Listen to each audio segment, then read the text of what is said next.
বিসমিল্লাহির রহমানির রহিম। প্রিয় শিক্ষার্থী, আসসালামু আলাইকুম। Rajshahi college business studies group হতে তোমাদের স্বাগত জানাচ্ছি। আমি মোহাম্মদ ইমতাজ আলী, সহকারী অধ্যাপক, হিসাব বিজ্ঞান বিভাগ, রাজশাহী কলেজ। প্রিয় শিক্ষার্থী, আশা করি তোমরা ভালো আছো, সুস্থ আছো এবং পরিবার পরিজন নিয়ে ভালোভাবে সময় কাটাচ্ছ এবং পড়াশোনার মধ্যে তোমরা আছো। প্রিয় শিক্ষার্থী, বরাবরের মতো আমরা আজকেও হিসাব বিজ্ঞান প্রথম পত্র দ্বিতীয় ক্লাসে তোমাদের সাথে আজকে যেটি আলোচনা করব আমরা, অর্থাৎ গত প্রথম ক্লাসে আমরা তোমাদের সাথে যেটি আলোচনা করেছিলাম তার জাস্ট 1 মিনিট একটু নিয়ে কথা বলবো। সেটি হলো যে গত ক্লাসে আমরা তোমাদের সাথে আলোচনা করেছিলাম হিসাব বিজ্ঞান কাকে বলে, হিসাব বিজ্ঞানের উৎপত্তি কেমন করে হয়েছিল, কোথায় থেকে হয়েছিল এবং হিসাব বিজ্ঞানের জনক কাকে বলা হয়।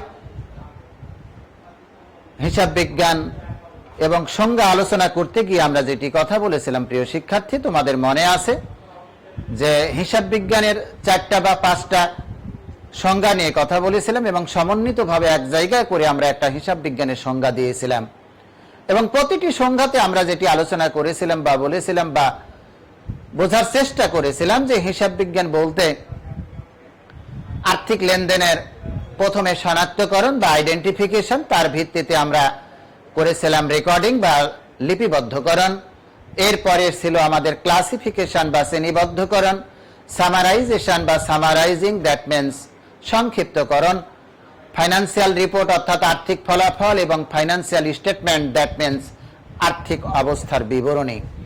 এই সমস্ত বিষয়গুলোর একটি সমন্বিত রূপ করে তার ব্যাখ্যা বিশ্লেষণ সহ রিপোর্ট আকারে ব্যবহারকারীর নিকট পৌঁছে দেওয়ার যে কলা বা কৌশল, তাকে আমরা বলেছিলাম হিসাব বিজ্ঞান। পরবর্তী পর্যায়ে আমরা যেটি আলোচনা করেছিলাম সেটি হলো যে হিসাব বিজ্ঞানকে ব্যবসায়ের ভাষা বলা হয় কেন, তার অনেকগুলো কারণ নিয়ে আমরা গতদিন কথা বলেছিলাম। আমরা বলেছিলাম যে ভাষা হলো মনের ভাব প্রকাশের একটি মাধ্যম, অর্থাৎ হলো আমরা বলেছিলাম যে accounting is the media of exchanging idea, thought, any kind of accounting information, অর্থাৎ এক পক্ষের সাথে আরেক পক্ষের আমাদের যে ভাবের আদান প্রদান অর্থাৎ মনের ভাব বিনিময়ের জন্য আমরা কথা ব্যবহার করে থাকি।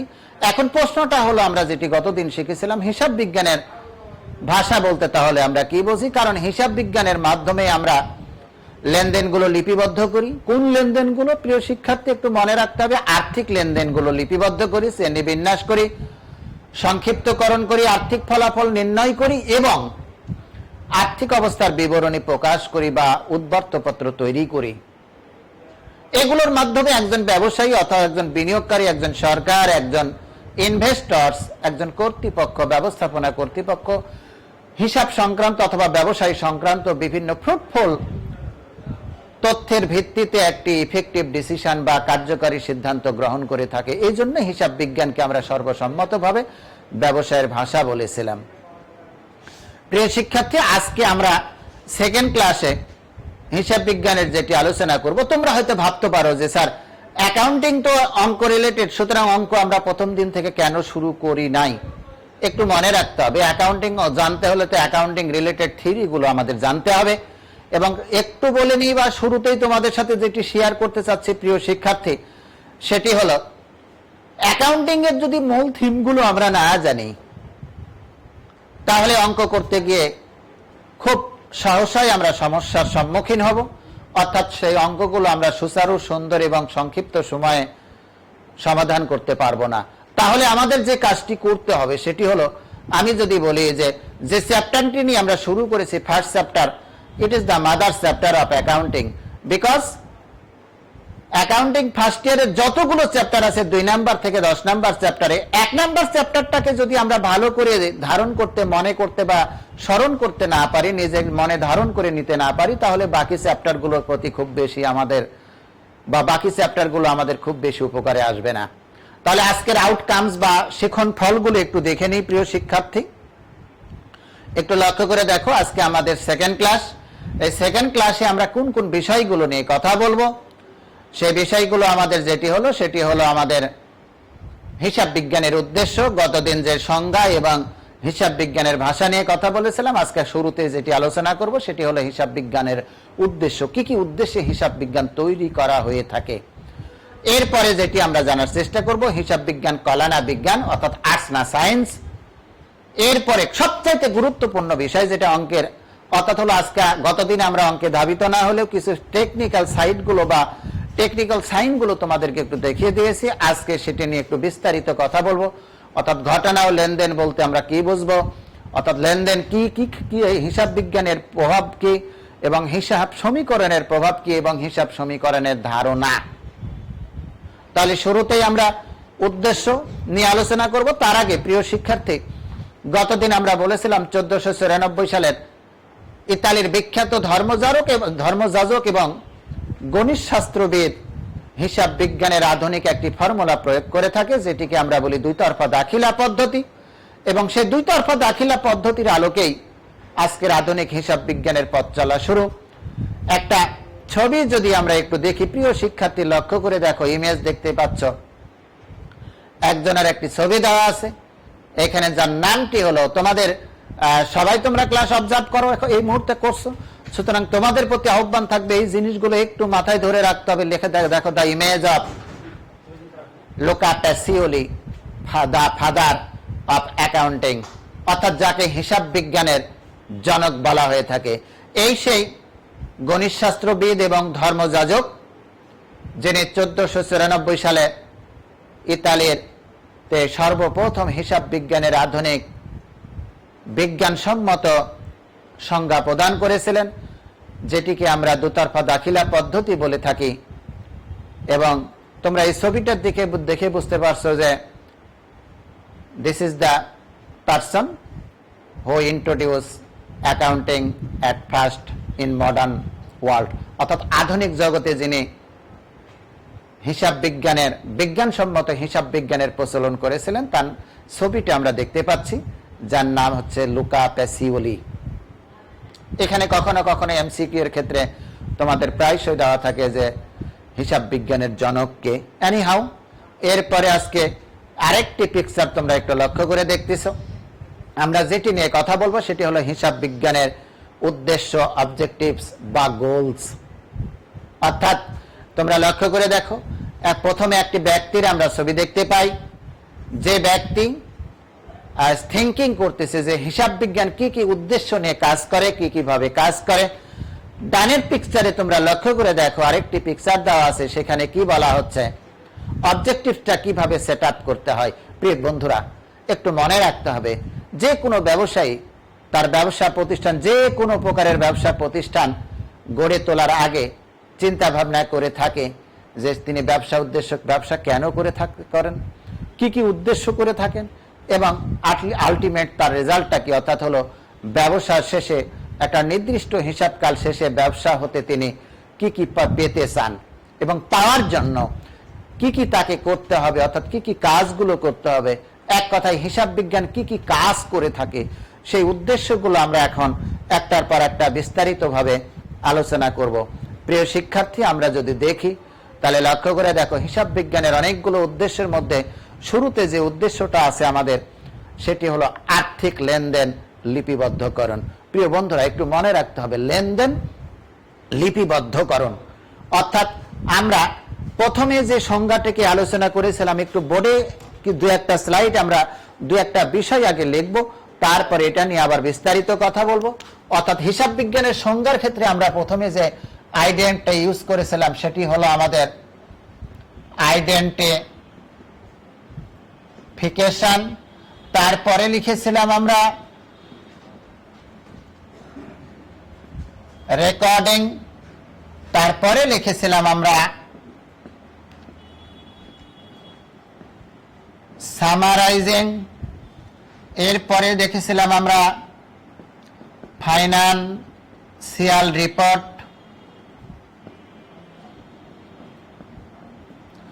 এরপরে সর্বশেষে আমরা বলেছিলাম ফাইনান্সিয়াল স্টেটমেন্ট। প্রিয় বন্ধুরা, একটু লক্ষ্য করতে হবে, প্রথমে আমরা যখন আমরা সংজ্ঞা আলোচনা করেছিলাম তখন দিয়েছিলাম আইডেন্টিফিকেশন। এই আইডেন্টিফিকেশনকে আমরা বাংলায় তখন কি বলেছিলাম, শনাক্তকরণ,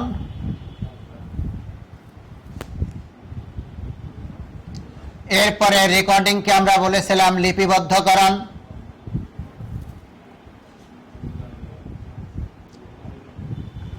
পরে আমরা বলেছিলাম সংক্ষিপ্তকরণ,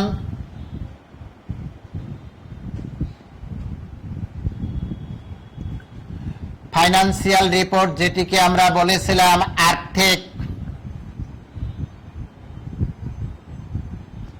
ফলাফল, সর্বশেষে আমরা আর্থিক ফিনান্সিয়াল স্টেটমেন্ট অর্থাৎ হলো আর্থিক অবস্থা। উদ্দেশ্য ভালো করে মনে রাখতে হবে। হিসাব বিজ্ঞানের যে সংজ্ঞাটা আমরা প্রদান করেছিলাম সেখানে বলেছিলাম যে হিসাব বিজ্ঞানের প্রথম কাজ হলো আইডেন্টিফিকেশন করা, অর্থাৎ হলো শনাক্ত করা। শনাক্ত কাকে করবে? হিসাব সংক্রান্ত লেনদেন বা ঘটনাগুলোকে শনাক্ত করবে। শনাক্ত করার পরে সেটিকে আমরা কি করবে? লিপিবদ্ধ করব। লিপিবদ্ধ করার পরে আর্থিক সংক্ষিপ্তকরণ করবে, তার সংক্ষিপ্ত করার ফলে আর্থিক ফলাফল নির্ণয় করবে এবং আর্থিক ফলাফলের পরের স্টেপে তারা হিসাব বিজ্ঞান যেটি তৈরি করবে সেটি হলো আর্থিক অবস্থার বিবরণী তৈরি করবে। আমরা হিসাব বিজ্ঞানের উদ্দেশ্যে যদি এখন যাই, প্রিয় শিক্ষার্থী একটু লক্ষ্য করো, প্রথমে যেটি বলা হচ্ছে, অর্থাৎ প্রথমে যেটি আমরা দেখতে পাই প্রিয় শিক্ষার্থী, হিসাব বিজ্ঞানের উদ্দেশ্যের ভিত্তিতে উদ্দেশ্যে যে ইয়াটা আছে আমাদের, সেটা আর্থিক লেনদেন লিপিবদ্ধকরণ। প্রিয় বন্ধুরা একটু মনে রাখতে হবে, প্রথমে যেটি দিয়েছে আইডেন্টিফিকেশন, আইডেন্টিফিকেশন অর্থাৎ শনাক্তকরণ। কি শনাক্ত করবে? আর্থিক লেনদেন শনাক্ত করবে। আর্থিক লেনদেনগুলো কোনগুলো? এখন যদি বলি দ্য ট্রানজাকশন আর event which are measured in terms of money, অর্থাৎ ওই যে সমস্ত ঘটনা এবং লেনদেন can be measured in terms of money, অর্থের দ্বারা পরিমাপযোগ্য, অর্থাৎ অর্থ দ্বারা পরিমাপ করা যায়, সেগুলোকে আগে শনাক্ত করতে হবে। Then going to recording, going to record অর্থাৎ সেটা আমাদের কি করতে হবে? লিপিবদ্ধ করতে হবে। তাহলে হিসাব বিজ্ঞানের প্রথম কাজটি কি? প্রথম কাজটি হলো আর্থিক লেনদেন লিপিবদ্ধ করা। এখন যদি বলা হয়, আমি একটা যদি ছোট্ট দুটো উদাহরণ দিই, আসবাবপত্র নাম্বার 1, আসবাবপত্র ক্রয় করা হলো, সেকেন্ড আরেকটি আইটেম দিলাম 20,000 টাকার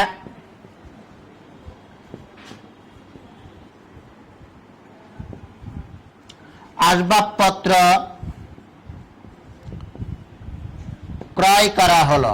প্রিয় শিক্ষার্থী দেখো, তোমরা দুটো আমরা সেন্টেন্স লিখেছি, বাক্য লিখেছি। প্রথম বাক্যটি হলো আসবাবপত্র ক্রয় করা হলো।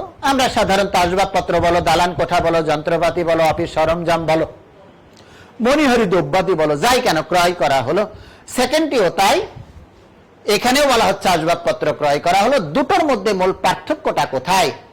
দুটোর মধ্যে মূল পার্থক্য যেটি, সেটি হলো আমাদের একটিকে আমরা প্রথমটাকে অর্থের দ্বারা পরিমাপ করতে পারি না, সেকেন্ড সেন্টেন্স বা বাক্যটাকে আমরা অর্থের দ্বারা পরিমাপ করতে পারি। প্রিয় বন্ধুরা, তাহলে আমরা যেটি শিখতে পারলাম যে হিসাব বিজ্ঞানের সর্বপ্রথম কাজটি হলো আইডেন্টিফিকেশন করা, শনাক্ত করা। কোন শনাক্ত করা? আর্থিক লেনদেনগুলো শনাক্ত করা, অর্থাৎ যে লেনদেনগুলো অর্থের দ্বারা পরিমাপ করা যায়। অর্থের দ্বারা পরিমাপ যদি করা না যায়, তাহলে সেগুলোকে আমরা কেবলমাত্র ঘটনা বলতে পারবো, কিন্তু সেগুলোকে কখনোই আমরা লেনদেন বলতে পারবো না। প্রিয় বন্ধুরা একটু লক্ষ্য করে দেখো, আমরা অ্যাকাউন্টিং বুঝি বা নাই বুঝি, বাস্তব জগতে যেটি করি, একজন মানুষ, সে ছেলে হোক, মেয়ে হোক, বয়স্ক হোক, তরুণ হোক, বয়োবৃদ্ধ হোক, যেই প্রকৃতিরই হোক না কেন, সকালে ঘুম থেকে সন্ধ্যাবেলা আমরা যখন রাত্রে ঘুমাই, ঘুম থেকে শুরু করে আবার সকালবেলা ঘুম থেকে উঠি, অর্থাৎ 24 ঘন্টা আমরা যা দেখি, শুনি, অবলোকন করি, মনের ভাব প্রকাশ করি, আমরা যদি এক কথাই বলি তাহলে অল আর ইভেন্ট, সবগুলোই কি আমাদের ঘটনা। এই ঘটনাগুলোর মধ্যে কেবলমাত্র যে সমস্ত ঘটনা অর্থের দ্বারা পরিমাপযোগ্য, অর্থাৎ অর্থ দ্বারা পরিমাপ করা যায়, ওই সমস্ত ঘটনাকে আমরা বলবো লেনদেন। তাহলে ঘটনার লেনদেনের দুটো বৈশিষ্ট্য একটা পেলাম, একটি হলো event event cannot be measured in terms of money আর transaction can be measured in terms of money, অর্থাৎ ঘটনাকে অর্থের দ্বারা পরিমাপযোগ্য হয় না বা পরিমাপ করা হয় না, আর লেনদেনকে কি করা হয়, অর্থের দ্বারা পরিমাপযোগ্য করা হয়। অর্থাৎ অর্থের দ্বারা যেগুলো পরিমাপযোগ্য, যেমন এইখানে দুটো আইটেম পেয়েছি আমরা, একটি হলো আসবাবপত্র ক্রয় করা হলো, সেকেন্ডটি হলো 20,000 টাকার আসবাবপত্র ক্রয় করা হলো। প্রিয় বন্ধুরা, আমরা যারা সায়েন্স বা আর্টস থেকে কমার্সে এসেছি, তোমরা একটু ভালো করে লক্ষ্য করে দেখো যে প্রথমটা হলো আসবাবপত্র ক্রয় করা হলো, কত টাকার ক্রয় করা হলো সেটি বলা নেই। সেকেন্ডটি হলো 20,000 টাকার আসবাবপত্র ক্রয় করা হলো, এখানে কত টাকার আসবাবপত্র ক্রয় করা হলো সেটি আমরা সহজেই অনুধাবন করতে পারি। তাহলে এখন যেটি আমাদের করতে হবে, প্রথমটা চাইলেও আমরা লিপিবদ্ধ করতে পারবো না, ওই যে হিসাব বিজ্ঞানের যে উদ্দেশ্যটা আমরা দেখতেছি, আর্থিক লেনদেন লিপিবদ্ধকরণ 2 নাম্বার রেকর্ডিং লিপিবদ্ধ যখন করতে যাব, তখন আমরা প্রথম আইটেমটিকে কখনো লিপিবদ্ধ করতে পারবো না, কারণ এটি অর্থের দ্বারা পরিমাপযোগ্য নয়। সেকেন্ডটিকে আমরা খুব সহজেই কি করতে পারি, লিপিবদ্ধ করতে পারি। তাহলে আমরা এখন যদি তোমাদের মধ্যে একটা ছোট্ট কুইজ আমরা সেট আপ করি যে which is event and which is transaction, এর দুটোর মধ্যে কোনটি হলো আমাদের ঘটনা এবং কোনটি হলো আমাদের লেনদেন। অথবা এমসিকিউর ক্ষেত্রে তোমাদের এমনটি যদি হয়ে থাকে, এইরকম কিছু সাদৃশ্য বা কিছু গাণিতিক বাক্য তুলে দিয়ে তোমাকে বলা হলো যে কোনটি ঘটনা বা কোনটি লেনদেন, এখন তাহলে আমাদের কাছে সহজেই অনুমেয় হয়, অথবা সহজেই আমাদের কাছে ধরা দিতে পারে বা বুঝতে পারি যে যে সমস্ত লেনদেনগুলো বা ঘটনাগুলোকে কার দ্বারা আমরা পরিমাপ করতে পারি, অর্থের দ্বারা, সেগুলোকে আমরা লেনদেন বলবো, আর যেগুলোকে আমরা অর্থের দ্বারা পরিমাপ করতে পারবো না সেগুলোকে আমরা ঘটনা বলি। যেমন মাতৃস্নেহ, পিতৃস্নেহ, ভালোবাসা, আনন্দ প্রকাশ, everything that are event but not transaction. অর্থাৎ আনন্দ বলো, হর্ষ বলো, বিষাদ বলো, কান্না বলো, স্নেহ, মায়া, মমতা, ভালোবাসা, যাই বলো না কেন, এগুলো প্রত্যেক জীবনে, একজন মানুষের জীবনে প্রায় ঘটে থাকে, কিন্তু এগুলোকে আমরা কি বলতে পারি, ঘটনা বলতে পারি, কিন্তু কখনো কি বলতে পারি না প্রিয় বন্ধুরা, লেনদেন বলতে পারি না। কেন পারি না? তার প্রথম কারণটা হলো এগুলো কার দ্বারা পরিমাপযোগ্য নয়, অর্থের দ্বারা পরিমাপযোগ্য নয়। তাহলে আমরা পেয়ে গেলাম যে প্রথম যে উদ্দেশ্য সেটি আমরা শিখে গেলাম, আর্থিক লেনদেন লিপিবদ্ধকরণ, অর্থাৎ হিসাব বিজ্ঞানের ফার্স্ট স্টেপটাই হলো লেনদেন লিপিবদ্ধ করা। কোন লেনদেনগুলো লিপিবদ্ধ করব? আর্থিক লেনদেন লিপিবদ্ধ করব। গত দিনও যেটি বলেছিলাম, লিপিবদ্ধ করব কেমন করে, কার মাধ্যমে, যার অপর নাম আমরা কি বলেছিলাম প্রিয় বন্ধুরা, তোমাদের নিঃসন্দেহে মনে আছে, লিপিবদ্ধ করা হয় কার মাধ্যমে, জাবেদার মাধ্যমে। অর্থাৎ আইডেন্টিফিকেশন করলাম, এরপরে যেটা লিপিবদ্ধ করলাম, এই লিপিবদ্ধটাকেই আমরা কি বলি, অপর নাম। লিপিবদ্ধ করব কিভাবে? জাবেদার মাধ্যমে। অর্থাৎ জাবেদার মাধ্যমে আমরা লেনদেনগুলোকে কি করব, লিপিবদ্ধ করব।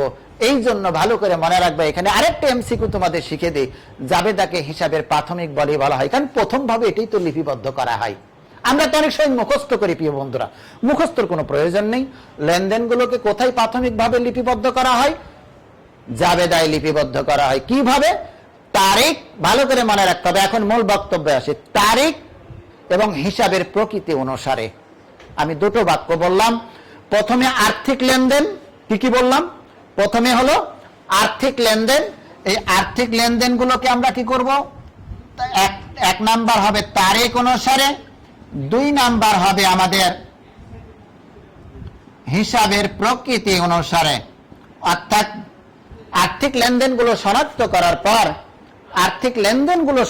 করার পর, বোর্ড দেখাও, আর্থিক লেনদেনগুলো শনাক্ত করার পরে আমরা কোথায় যাব? লিপিবদ্ধ করতে যাব। লিপিবদ্ধ করার প্রথমে 2টি বৈশিষ্ট্য আমাদেরকে লক্ষ্য করতে হবে। প্রথম বৈশিষ্ট্য হলো প্রিয় বন্ধুরা তারিখ অনুসারে, কারণ human mind, the memory of human mind is too much short.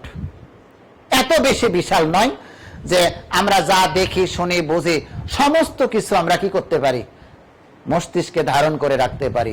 যার জন্য যেহেতু আমরা ধারণ করে রাখতে পারি না, এবং কোনো গুরুত্বপূর্ণ বিষয় যদি আমরা ভুলে যাই, তাহলে অঙ্ক তৈরি করার ক্ষেত্রে বা আর্থিক অবস্থা নির্ণয়ের ক্ষেত্রে এটা একটা ইফেক্ট বা প্রতিক্রিয়া সৃষ্টি করতে পারে, যার জন্য কি হবে, যখনই আর্থিক লেনদেনগুলো শনাক্তকরণ করা হবে, দুইটা বৈশিষ্ট্যের ভিত্তিতে, একটি হলো তারিখ, আরেকটাই হলো হিসাবের প্রকৃতি। প্রশ্ন হতে পারে, স্যার হিসাবের প্রকৃতিটা কি? প্রাত্যহিক জীবনে একজন ব্যবসায়ী অনেক ধরনের লেনদেন করে থাকে। কোনটা ক্রয় অর্থাৎ ক্রয় সংক্রান্ত, কোনটা বিক্রয় সংক্রান্ত, কোনটা ব্যক্তি সম্পর্ক, অর্থাৎ সেটা ক্রয় সংক্রান্ত হতে পারে, বিক্রয় সংক্রান্ত হতে পারে, একজন ব্যক্তি সংক্রান্ত হতে পারে, খরচ বা আয় সংক্রান্ত হতে পারে, খরচ সংক্রান্ত হতে পারে এবং আয় সংক্রান্ত হতে পারে, মালিকানা সত্ত্ব সম্পর্কিত হতে পারে। অর্থাৎ এইখানে যে জিনিসগুলো লিখলাম, তাহলে first and foremost task of accounting is to identification the transaction, অর্থাৎ অ্যাকাউন্টিং এর সর্বপ্রথম কাজটি হলো আমাদের আর্থিক লেনদেন শনাক্ত করা, দেন গোয়িং টু রেকর্ড, এবং রেকর্ড করতে গেলে আমাকে যে পদ্ধতিটা অবলম্বন করতে হবে প্রিয় বন্ধুরা, প্রথমে করতে হবে তারিখ অনুসারে, অর্থাৎ যেই তারিখ ওই লেনদেনটা সংঘটিত হয়েছে, এবং হিসাবের প্রকৃতি অনুযায়ী সেটা হয় ক্রয় বই অথবা বিক্রয় বই অথবা ব্যক্তি সংক্রান্ত অথবা খরচ সংক্রান্ত অথবা আয় সংক্রান্ত, বিভিন্ন নেচার বা প্রকৃতিতে বিভক্ত করে লেনদেনগুলোকে আমরা কি করব, লিপিবদ্ধ করব। This is the first and foremost work and objectives of accounting. প্রিয় বন্ধুরা, আমি শুরুর দিনে যেটি বলেছিলাম, যেহেতু ফার্স্ট চ্যাপ্টার অত্যন্ত গুরুত্বপূর্ণ এবং এর উপর ভিত্তি করে হিসেবের বাকি 9টা চ্যাপ্টার ডিপেন্ডস করবে। অর্থাৎ আমরা ওই যেটিকে বলা হয় যে morning predict the day, mornings predicts the day, অর্থাৎ শুরুতে সকাল তোমাকে বলে দেবে দিনটা তোমার কেমন যাবে। আমরা ফার্স্ট চ্যাপ্টার যদি ভালোভাবে আয়ত্ত করে নিতে পারি, তার পুঙ্খানুপুঙ্খানু বিষয়গুলো, বাকি চ্যাপ্টারগুলো আমি একেবারে বলতে পারি যে তুমি কমার্স থেকে আসছো না আর্টস থেকে আসছো সায়েন্স থেকে, দ্যাট ডাজ নট ম্যাটার, আমরা খুব সহজেই সেগুলো অনুধাবন করতে পারবো।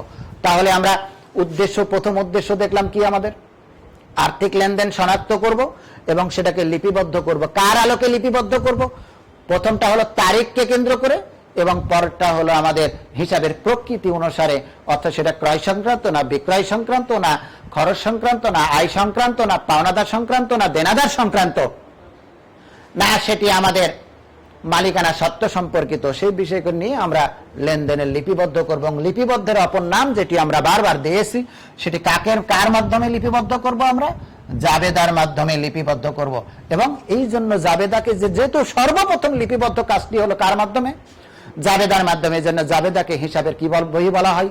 মনে রাখতে হবে, প্রাথমিক বহি বলা হয় বা সহকারী বহি বলা হয়। এরপরে সেকেন্ড স্টেপটা যদি আমরা চলে যাই প্রিয় বন্ধুরা, আর্থিক ফলাফল নির্ণয়। তোমরা লক্ষ্য করে দেখো যেটি এইখানে আছে, আর্থিক ফলাফল নির্ণয়, অর্থাৎ 1, 2, 3, 4 নাম্বার এবং 5 নাম্বার। 4 নাম্বারে যেটি আছে ফিনান্সিয়াল রিপোর্ট, আর্থিক ফলাফল নির্ণয়, অর্থাৎ বছর শেষে বা একটা নির্দিষ্ট হিসাবকাল শেষে যে সকল আর্থিক লেনদেনগুলো আমরা লিপিবদ্ধকরণ, শ্রেণীবিন্যাসকরণ, সংক্ষিপ্তকরণ, আর্থিক ফলাফল নির্ণয় এবং আর্থিক অবস্থার বিবরণী, অর্থাৎ আর্থিক ফলাফল আমরা নির্ণয় করি কার মাধ্যমে? এখানে তার কতগুলো কথা আমরা বলে দিয়েছি। অর্থাৎ হলো সেটি উৎপাদন হিসাব বিজ্ঞানের মাধ্যমে হতে পারে, ক্রয় বিক্রয় হিসাবের মাধ্যমে হতে পারে, অথবা লাভ লোকসান হিসাবের মাধ্যমে হতে পারে, যেটিকে এক কথায় বলা হয়ে থাকে প্রিয় বন্ধুরা বিশদ আয় বিবরণী। বিশদ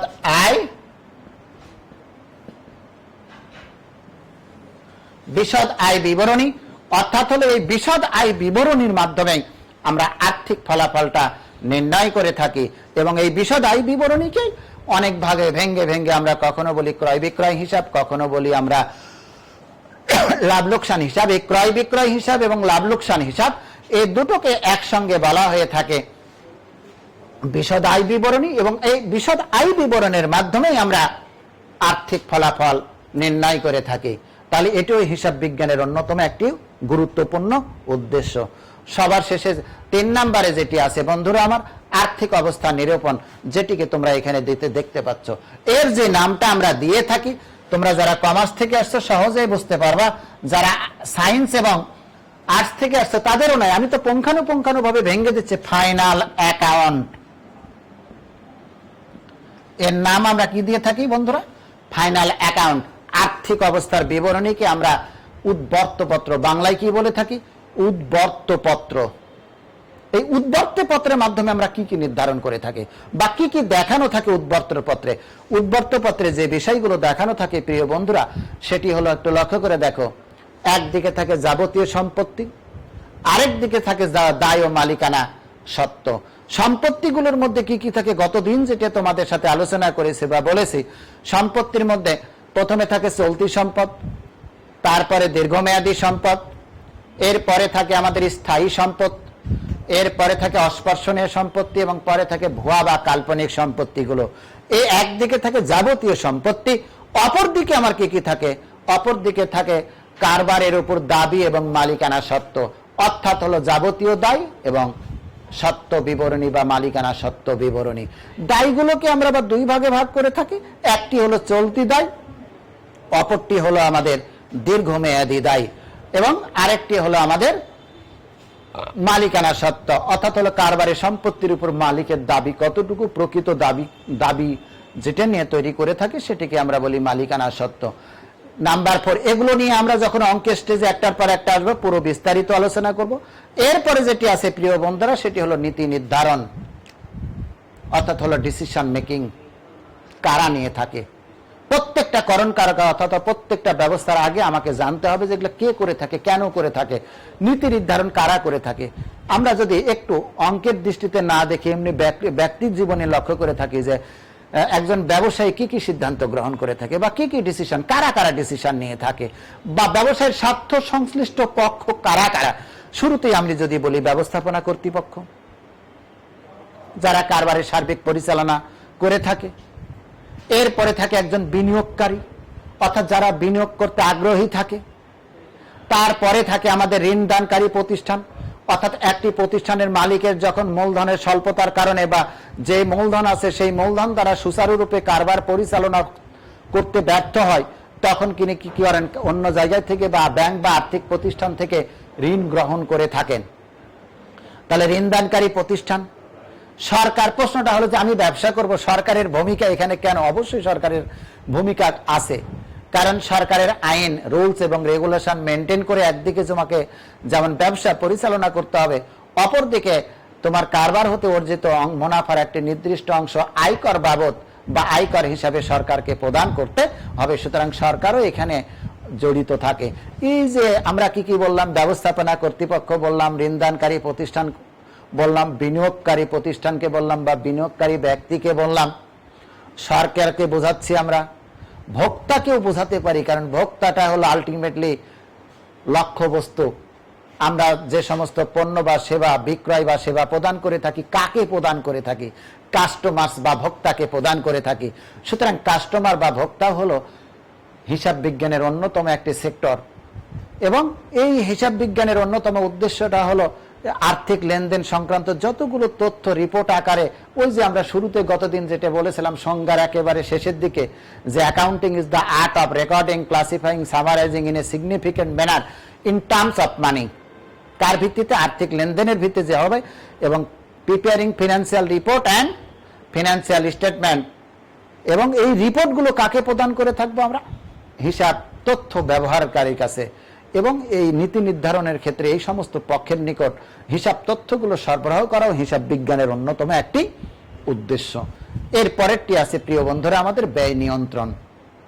প্রতিটা প্রতিষ্ঠান দুইভাবে, ভালো করে মনে রাখতে হবে, দুইভাবে কারবারের কাঙ্ক্ষিত মুনাফা বৃদ্ধি করতে পারে। নাম্বার 1, ব্যয় নিয়ন্ত্রণের মাধ্যমে, অপরদিকে বিক্রয় বৃদ্ধির মাধ্যমে বা বিক্রয় মূল্য বৃদ্ধির মাধ্যমে। এখন বিক্রয় মূল্য বৃদ্ধি করলে পারে কাস্টমারদের মধ্যে নেগেটিভ প্রতিক্রিয়া সৃষ্টি হতে পারে, কিন্তু আমরা যদি ব্যয়টাকে নিয়ন্ত্রণ করতে পারি তাহলে অতি সহজে কাঙ্ক্ষিত মুনাফা বা কাঙ্ক্ষিত লক্ষ্যে পৌঁছা কারবারের পক্ষে খুব সহজতর হয়। এই জন্য একটি হিসাব বিজ্ঞানের অন্যতম উদ্দেশ্য হলো সঠিক মানদণ্ড নির্ধারণ করে পুঙ্খানুপুঙ্খানু বিশ্লেষণ করে সঠিক নিয়ন্ত্রণের মাধ্যমে ব্যয়টাকে নিয়ন্ত্রণ করা। এরপরে যেটি আছে আমাদের প্রিয় বন্ধুরা, হিসাবের গাণিতিক শুদ্ধতা যাচাই করা। তোমরা এইখানে একটি লক্ষ্য করে দেখো, আমরা দিয়েছি সামারাইজিং, সংক্ষিপ্তকরণ। এই সংক্ষিপ্তকরণ অপর নামটা আমরা গতদিন কি শিখেছিলাম মনে আছে প্রিয় বন্ধুরা? আমার মনে হয় মনে আছে, যেটিকে আমরা বলেছিলাম রেওয়া মিল। আমরা কি বলেছিলাম? রেওয়া মিল, অর্থাৎ রেওয়া মিলের মাধ্যমে হিসাবের গাণিতিক শুদ্ধতা যাচাই করা হয় এবং ভুল ত্রুটি উদ্ঘাটন করা হয়। এখন প্রশ্নটা হলো যে রেওয়া মিল কখন তৈরি করা হয়ে যায়? তোমরা যদি একটু লক্ষ্য করে দেখো, আগে আইডেন্টিফিকেশন করব, তারপরে লিপিবদ্ধ করব, তারপরে শ্রেণীবিন্যাস করব। অর্থাৎ শনাক্তকরণের পরে লিপিবদ্ধকরণ, যেটিকে আমরা বলে থাকি কি মনে আছে তোমাদের? জাবেদা। তারপরে ক্লাসিফিকেশনটাকে আমরা কি বলেছিলাম? যদি এখানে দেওয়া নাই, ক্লাসিফিকেশনটাকে আমরা বলেছিলাম শ্রেণীবিন্যাসকরণ, যার অপর নাম হলো খতিয়ান। এরপরে আসবে আমাদের সামারাইজিং, সংক্ষিপ্তকরণ। এই সংক্ষিপ্তকরণের অপর নামটা হলো রেওয়া মিল প্রস্তুত। এই রেওয়া মিল প্রস্তুতের মাধ্যমে একটি প্রতিষ্ঠানের হিসাব সঠিক আছে কিনা, অর্থাৎ গাণিতিক শুদ্ধতা যাচাই করা হয়ে থাকে। সর্বশেষে যে উদ্দেশ্যটা আমরা নিয়ে কথা বলবো, সেটি মূল্যবোধ এবং জবাবদিহিতা সৃষ্টিতে হিসাব বিজ্ঞানের ভূমিকা। গতদিন তোমাদের যেটি বলেছিলাম, বর্তমান জগতে বা বর্তমান সমাজে মূল্যবোধ এবং জবাবদিহিতার যথেষ্ট ঘাটতি লক্ষ্য করা যায়। আমরা হিসাব বিজ্ঞানের যথাযথ প্রয়োগ ডেবিট ক্রেডিট নির্ণয়ের মাধ্যমে এবং আর্থিক ফলাফল এবং আর্থিক অবস্থা নির্ণয়ের ক্ষেত্রে যদি সঠিক পদ্ধতি এবং শুদ্ধভাবে সেটি তৈরি করা যায়, তাহলে ওই প্রতিষ্ঠানে কর্মরত কর্মকর্তা এবং কর্মচারীদের মধ্যে একদিকে যেমন স্বচ্ছতা তৈরি হয়, অপরদিকে মূল্যবোধ এবং জবাবদিহিতা সৃষ্টির ক্ষেত্রে অনেক ক্ষেত্রে এরা ভূমিকা পালন করে থাকে। অর্থাৎ হিসাব বিজ্ঞানের অন্যতম আরেকটি উদ্দেশ্য হলো মূল্যবোধ এবং জবাবদিহিতা সৃষ্টি করা। গতদিন বলেছিলাম মূল্যবোধ আর জবাবদিহিতাটা কি। তারপরে আরেকটু সংক্ষেপে বলে দিই, ব্যক্তি, সমাজ এবং রাষ্ট্র, তিনটি কথা মনে রাখবা। ব্যক্তি, সমাজ এবং রাষ্ট্র, এই তিনটি পক্ষের কাছে যেটি গ্রহণীয়, যেটা অনুকরণীয়, যেটা মঙ্গলজনক, সে সমস্ত বিষয়গুলোকে গ্রহণ করা এবং ভালোকে গ্রহণ করা, খারাপটাকে বর্জন করার যে নীতি বা অনুসৃত নীতি, তাকে বলা হয়ে থাকে মূল্যবোধ। এবং দ্বিতীয় ক্ষেত্রে আমরা যেটি বলেছিলাম সেটি হলো আমাদের জবাবদিহিতা। জবাবদিহিতা হলো প্রতিষ্ঠানে কর্মরত কর্মচারী বা প্রতিষ্ঠানে কর্মরত ব্যক্তি বা প্রতিষ্ঠানের যে কর্মকর্তা বা কর্মচারী থাকে, তার ঊর্ধ্বতন কর্মকর্তা এবং ঊর্ধ্বতন গার্জিয়া, ঊর্ধ্বতন কর্তৃপক্ষের নিকট হিসাব সম্পর্কিত ব্যাখ্যা বিশ্লেষণ প্রদান বা বাধ্যবাধকতাকে আমরা বলে থাকি কি বলে থাকি প্রিয় বন্ধুরা? সেটাকে আমরা বলি জবাবদিহিতা। জবাবদিহিতা শব্দের অর্থটাই হলো নিজেকে ক্লারিফিকেশন করার জন্য, স্বচ্ছতা থাকার জন্য ঊর্ধ্বতন কর্তৃপক্ষের নিকট একজন কর্মকর্তা এবং কর্মচারীর উপর অর্পিত ক্ষমতা, দায়িত্ব কতটুকু স্বচ্ছতা সঠিক সময়ে সম্পূর্ণ করেছেন সে সম্পর্কে ক্লারিফিকেশন বা ব্যাখ্যা প্রদান করে থাকা। এরপরে আজকে আমরা যেটি শিখতে যাব, আমরা হিসাবকে বললাম যে কলা না বিজ্ঞান। আমরা প্রিয় বন্ধুরা একটু লক্ষ্য করে দেখো, হিসাব বিজ্ঞান একটি কলা না বিজ্ঞান। প্রশ্নটা হলো, আমরা এতক্ষণ উদ্দেশ্য নিয়ে কথা বললাম, কলা না বিজ্ঞান বলতে আমরা কি বুঝি? একটু যদি লক্ষ্য করে থাকি যে হিসাব বিজ্ঞানের যে তথ্যগুলো, অর্থাৎ হলো একজন ব্যবসায়ী, তার ব্যবসায়িক কার্যাবলী সুনির্দিষ্ট কিছু পন্থা, অর্থাৎ এলোমেলো নাই, এলোমেলো ভাবে কেউ লিপিবদ্ধ করতে পারবে না। লিপিবদ্ধ করতে গেলে সুশৃঙ্খল, সুন্দর এবং সুনির্দিষ্ট পদ্ধতি অবলম্বন করে হিসাব এবং শৃঙ্খলার মাধ্যমে আর্থিক লেনদেনগুলো কি করবে? লিপিবদ্ধ করে থাকবে বা সংরক্ষণ করে থাকবে। এটা হিসাব বিজ্ঞানের একটা টেকনিক বা কৌশল বলা হয়ে থাকে। চাইলে কি একজন অশিক্ষিত ব্যক্তি অথবা শিক্ষিত ব্যক্তি, যে যার হিসাব সম্পর্কে কোনো জ্ঞান নেই, চাইলে কি সে লিপিবদ্ধ করতে পারবে? না, পারবে না। তাহলে একজন ব্যবসায়ীর অন্যতম উদ্দেশ্যটা হলো হিসাব কার্যাবলীকে সুন্দর, সুষ্ঠু, সুনির্দিষ্ট পন্থা এবং পদ্ধতি অনুসারে সুশৃঙ্খলভাবে হিসাব লিপিবদ্ধ করবে বা সংরক্ষণ করবে। এটাকে কি বলা হচ্ছে? হিসাব বিজ্ঞানের একটি কৌশল বলা হচ্ছে। এবং এই হিসাব বিজ্ঞানের পারদর্শিতা লাভের জন্য দীর্ঘদিনের সাধনার প্রয়োজন। আমরা তো জানি প্রিয় বন্ধুরা, যেটিকে ইংরেজিতে ছোট্ট একটি কথাই বলা হয়, practice makes a man perfect. অর্থাৎ একজন ব্যক্তি একটি বিষয় নিয়ে যত বেশি চর্চা করতে থাকবে, একটা সময় তার মধ্যে পূর্ণতা ফিরে আসবে। অর্থাৎ এই যে হিসাব বিজ্ঞানের লিপি শনাক্ত করব, আমরা লিপিবদ্ধ করব, ক্লাসিফিকেশন করব, আর্থিক ফলাফল নির্ণয় করব, আর্থিক অবস্থা তৈরি করব, আমি কি চাইলে, অর্থাৎ হলো যে জানে না তাই সে চাইলে কি সঙ্গে সঙ্গে পারবে? পারবে না। অর্থাৎ হলো এটা বহুদিনের এই কলা কৌশলগুলো আয়ত্ত করা হিসাব বিজ্ঞানের বহুদিনের বা দীর্ঘদিনের সাধনার প্রয়োজন আছে। এখন যেটিকে বলা হয় অভিজ্ঞতার আলোকে সঠিক পদ্ধতি এবং কৌশল আয়ত্ত করার নাম হলো কলা। প্রিয় শিক্ষিতরা, আমরা মূল বক্তব্য চলে এসেছি। অর্থাৎ আমরা হিসাব বিজ্ঞান যারা জানতে চাই, আমরা কমার্স থেকে আসি, আর্টস থেকে আসি বা সায়েন্স থেকে আসি, এখন আমাদের মূল পরিচয় হলো আমরা কমার্সের স্টুডেন্ট বা বিজনেস স্টাডিজ ফ্যাকাল্টি স্টুডেন্ট। তাহলে আমরা ইচ্ছা করে হোক অথবা অনিচ্ছাকৃত হোক আমাকে হিসাব বিজ্ঞান জানতে হবে। জানতে হলে হিসাব বিজ্ঞানের কতগুলো কৌশল অবলম্বন করতে হবে, যে কৌশলকে কেন্দ্র করে আমরা হিসাব বিজ্ঞানের ওই যে বোর্ডে আমরা যেটা প্রদর্শন করেছি সেটিকে আমরা আইডেন্টিফিকেশন করব অথবা ক্লাসিফিকেশন করব অথবা ফিনান্সিয়াল রিপোর্ট তৈরি করব অথবা ফিনান্সিয়াল স্টেটমেন্ট তৈরি করব। এবং এই কৌশল অবলম্বন করতে গেলে আমাদের দীর্ঘদিনের সাধনার প্রয়োজন, যেটিকে বলা হচ্ছে অভিজ্ঞতার আলোকে সঠিক পন্থা বা কৌশল আয়ত্ত করার নামই হলো কলা। যেহেতু কতগুলো কৌশল অবলম্বন করে হিসাবগুলোকে আমরা সঠিক, সুন্দর এবং সুশৃঙ্খল ভাবে লিপিবদ্ধ করতে পারি, for that why accounting is called an art. এবং এই জন্য হিসাব বিজ্ঞানকে কি বলা হয়? কলা বলা হয়ে থাকে। তাহলে কি বিজ্ঞান বলবো না? এখন বিজ্ঞানের সংজ্ঞাটি একটু আমরা আলোচনা করে থাকি। হিসাব বিজ্ঞানকে কি বলা হচ্ছে?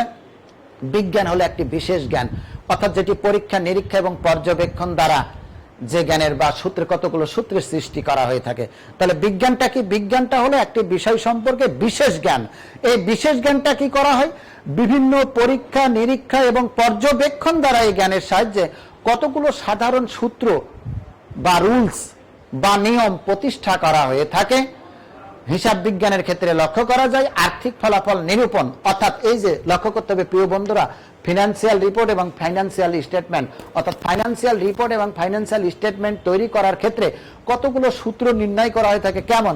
যেমন আমরা বিশদ আয় বিবরণী নির্ণয় করে থাকি। বিশদ আয় বিবরণী নির্ণয় করতে গেলে আমাকে ক্লাসিফাইড বা শ্রেণীবদ্ধভাবে করতে হয়, অর্থাৎ প্রথমে নেট বিক্রয় বের করতে হয়, নেট বিক্রয় থেকে বিক্রিত পণ্যের ব্যয় বাদ দিতে হয়, পাবো আমরা মোট লাভ, মোট লাভের সাথে পরিচালন ব্যয়গুলো বাদ দিব, পরিচালন আয়গুলো যোগ করে পাবো পরিচালন মুনাফা। এখন এই যে পরিচালন মুনাফার সাথে অপরিচালন আয় যোগ করব এবং অপরিচালন ব্যয়গুলোকে বাদ দিয়ে আমরা পাবো নেট লাভ বা ক্ষতি। প্রিয় বন্ধুরা, একটু লক্ষ্য করো যে আমরা যখন এই আর্থিক ফলাফল নির্ণয় করব তখন কতগুলো সুনির্দিষ্ট নিয়ম নীতি বা কৌশল অবলম্বন করে থাকি এবং যেগুলো বৈজ্ঞানিক ভিত্তিতে করে থাকি, কথা হলো যেগুলো আমাদের পরীক্ষা নিরীক্ষা এবং পর্যবেক্ষণ দ্বারা এই সূত্রগুলো নির্ধারণ করা হয়ে থাকে। তাহলে আর্থিক ফলাফল নির্ণয় এবং আর্থিক অবস্থা নির্ণয়ের ক্ষেত্রে পর্যবেক্ষণ, অভিজ্ঞতা, বিশ্লেষণ, গবেষণা প্রভৃতি বৈজ্ঞানিক প্রণালী দ্বারা এই সকল সূত্র প্রতিষ্ঠা করা হয়। তাহলে সুতরাং নিঃসন্দেহে আমরা বলতে পারি হিসাব বিজ্ঞান অপরদিকে আরেকটি বিজ্ঞান। তাহলে আমরা কি পেলাম? একদিকে কলা বলতে আমরা বুঝলাম কতগুলো কৌশল বা পদ্ধতি যেটি দ্বারা হিসাব বিজ্ঞানের যাবতীয় বিষয়গুলো সুশৃঙ্খল ভাবে সংরক্ষণ করা হয় এবং লিপিবদ্ধ করা হয়।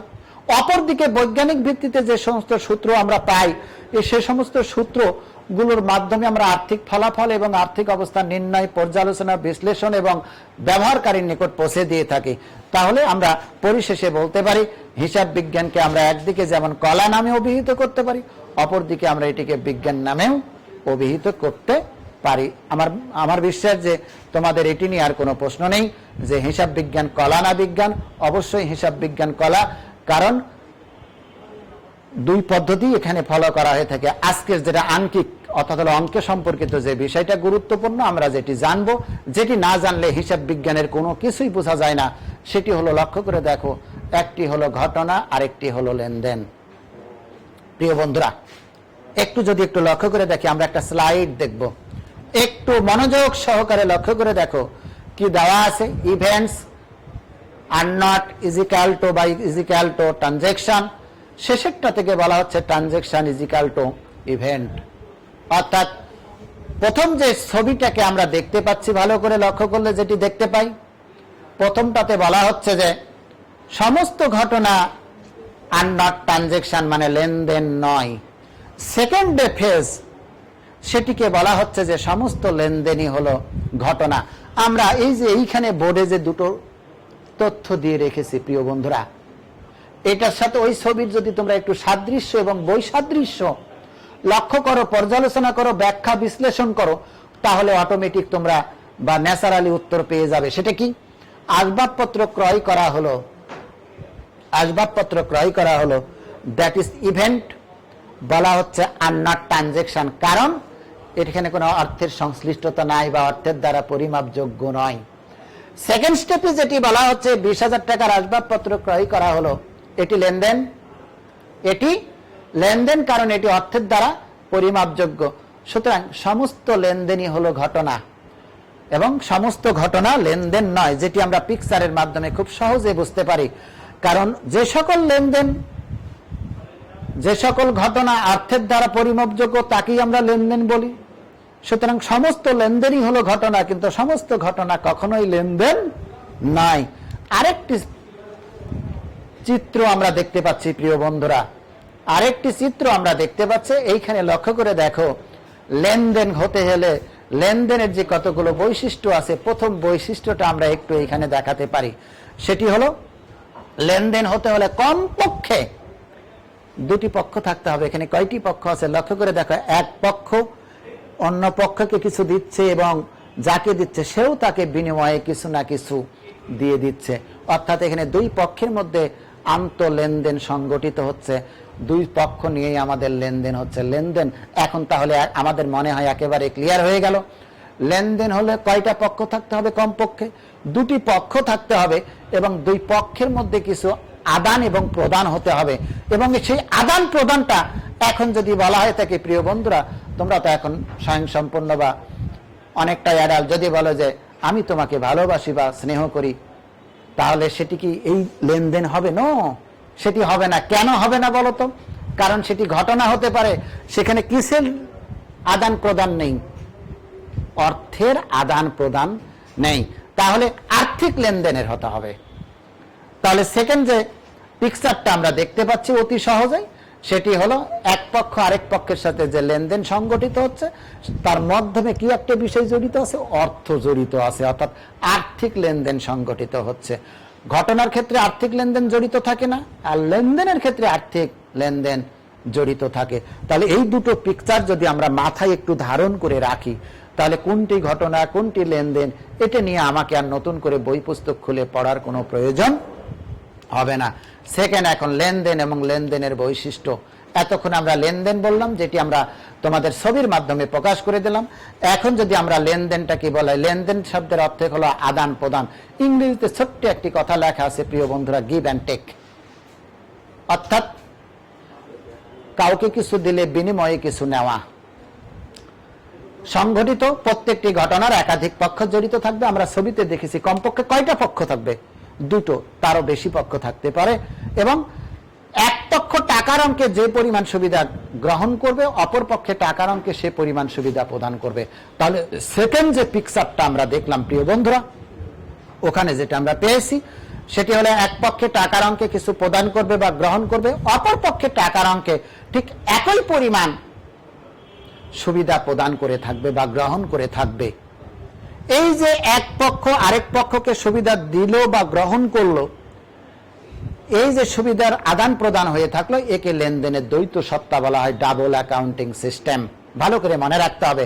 আমরা কিন্তু অঙ্কের মধ্যে আস্তে আস্তে এখন প্রবেশ করি প্রিয় শিক্ষার্থী, অর্থাৎ অঙ্কের মধ্যে এখন ঢুকতে চাচ্ছে আস্তে আস্তে, যে কিভাবে অঙ্কগুলোকে আমরা, আর্থিক লেনদেনগুলোকে আমরা, তাহলে প্রথম শর্ত হলো আমরা যে সমস্ত বাক্য দেখব সেখানে আগে প্রথম আমাদের ইয়ে হলো হবে কি, লেনদেন যদি হয়, আমরা আগেই শিখেছি অর্থের দ্বারা পরিমাপযোগ্য হতে হবে, অর্থাৎ অর্থ দ্বারা সেটি পরিমাপ করা হতে হবে।